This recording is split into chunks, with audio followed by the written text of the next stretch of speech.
Oo nga, masarap nga ang spaghetti tsaka sundae. So, talaga siya. Sige na nga, let's try it!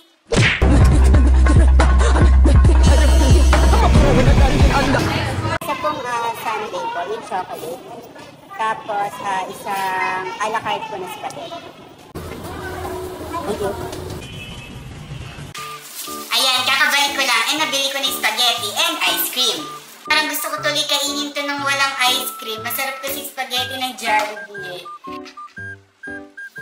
Actually, chocolate sundae yung binili ko kasi yung nasa video. Tignan nyo naman kung gaano karaming chocolate yan.